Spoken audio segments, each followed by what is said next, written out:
Namo Sang Hyang Adi Budaya, Namo Buddhaya. Bapak Ibu dan sahabat Dharma, pada satu ketika Buddha ditanya oleh seorang upasaka, yakni Upasaka Mahanama. Upasaka Mahanama bertanya kepada Buddha, bagaimana seseorang dikatakan sebagai umat Buddha? Namun di sana tidak dengan kata umat Buddha, tetapi dengan kata siswa perumah tangga, artinya sebagai upasaka atau upasika. Pertanyaan ini penting sekali untuk melihat ke dalam diri kita, bagaimana hal-hal yang harus kita lakukan. Buddha mengatakan bahwa Mahanama, ia disebut sebagai siswa perumah tangga jika ia pergi berlindung kepada Buddha. Ia pergi berlindung kepada Dharma.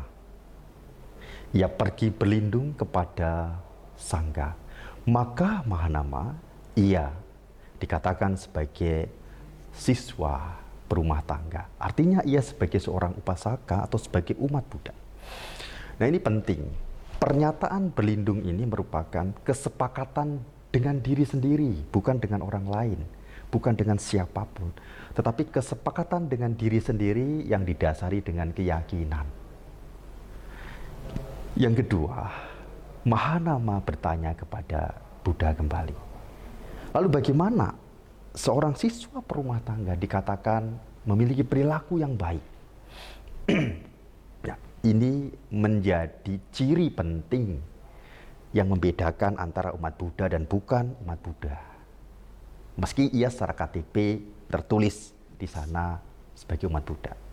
Buddha menjawab, Mahanama, ketika ia meninggalkan, ketika ia menghindari pembunuhan, ketika ia menghindari pencurian, ketika ia menghindari perilaku seksual yang salah, ketika ia menghindari ucapan salah, ketika ia menghindari minuman yang memabukkan, maka Mahanama, ia adalah siswa perumah tangga yang memiliki perilaku yang baik.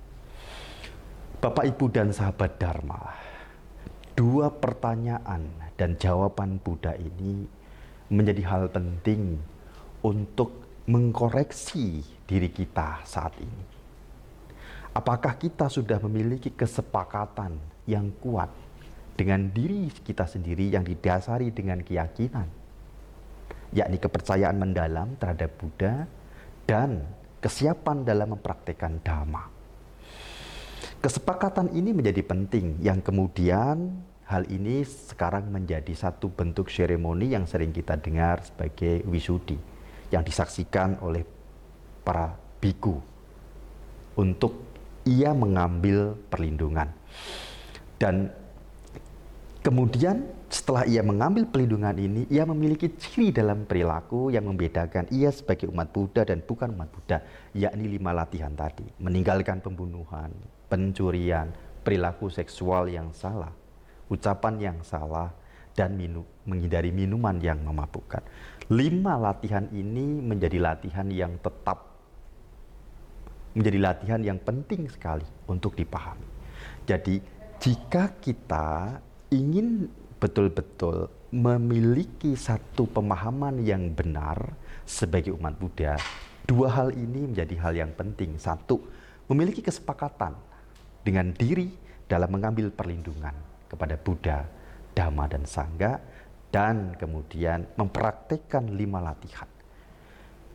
Praktek ini ada dalam semua tradisi apapun, dalam perguruan Buddhis apapun, sehingga ini menjadi penting untuk seluruh umat manusia tentunya yang menyatakan ia sebagai umat Buddha. Maka Mari Anda yang mungkin belum memiliki kesepakatan diri agar punya kejelasan di dalam praktik dan ketetapan pada batin untuk berlindung kepada Buddha, Dhamma, dan Sangha, lakukan.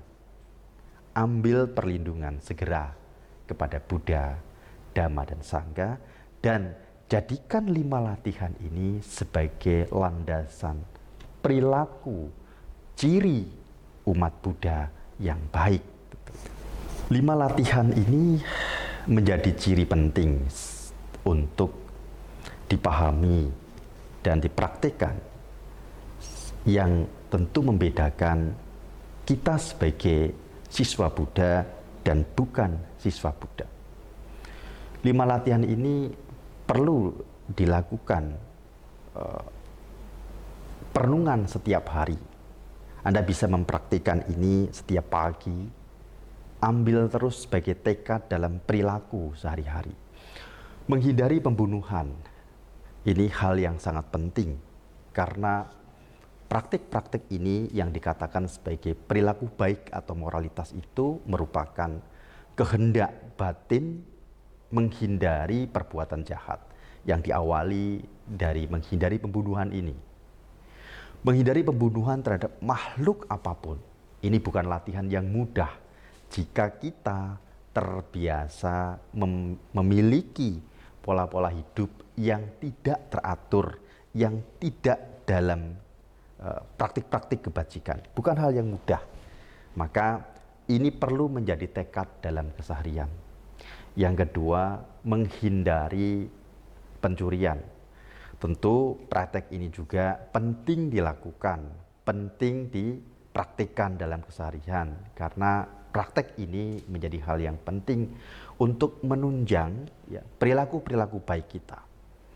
Yang ketiga, berkaitan dengan menghindari perilaku seksual yang salah. Perilaku seksual apapun, meskipun itu dengan pasangan suami istri. Maka ini menjadi hal yang penting, ya, perilaku seksual apapun yang salah. Kemudian yang keempat adalah perilaku dalam hal ucapan. Dalam hal ucapan ini meliputi 4. Yang pertama yakni berbohong. Kita melatih dalam berucap itu menghindari hal-hal yang memang itu kebohongan. Yang kedua, kita menghindari ucapan kita itu berkaitan dengan fitnah yang memecah belah apapun dan siapapun itu. Yang ketiga, ucapan salah ini kita menghindari ucapan yang kasar, ucapan yang didorong oleh kemarahan, oleh kebencian. Nah, yang keempat, berkaitan dengan ucapan ini adalah ucapan yang tidak bermanfaat. Saya sering menerjemahkan hal ini atau lebih gampangnya menggosip, bergunjing. Nah, ini 4 hal terkait dengan ucapan salah yang harus kita hindari. Maka berlatihlah dalam berucap ini, yakni berucaplah yang benar, yang nyata. Berucaplah yang merukunkan. Berucaplah yang menyenangkan, membahagiakan, atau lembut kata-katanya, lembut didengar tentunya. Nah, kemudian berucaplah kata-kata yang bermanfaat. Itu latihannya. Yang kelima adalah berkaitan dengan minuman yang memabukkan. Minuman apapun yang membawa kita pada kemabukan, ini harus dihindari. 5 latihan ini penting sekali. Bahkan 5 latihan ini akan memberikan manfaat yang besar dalam kehidupan kita sebagai seorang Buddhis. Manfaat yang pertama yang didapatkan dalam praktek 5 latihan sebagai jalan untuk memasuki perlindungan ini, yang pertama adalah kita akan memiliki kemurahan rezeki. Kita akan memiliki kemurahan rezeki. Kita memiliki nama yang baik, dikenal orang sebagai orang yang baik. Kemanapun kita tidak dalam ketakutan dan kesedihan atau kecemasan, tidak sama sekali. Menghadapi kematian pun kita dengan tenang, bahkan tidur pun akan nyenyak dan tenang. Yang kelima, orang yang memiliki 5 latihan ini dengan baik, dia akan terlahir di alam bahagia. Maka mari kita tumbuhkan kesepakatan keyakinan pada Buddha, Dhamma, dan Sangha, dan praktekkan 5 latihan agar kita memiliki 5 manfaat tadi. Semoga kita senantiasa mampu menumbuhkan keyakinan dan mempraktikkan 5 latihan ini dalam kehidupan sehari-hari. Baik, demikian. Terima kasih. Namo Sang Hyang Adi Budaya, Namo Buddhaya.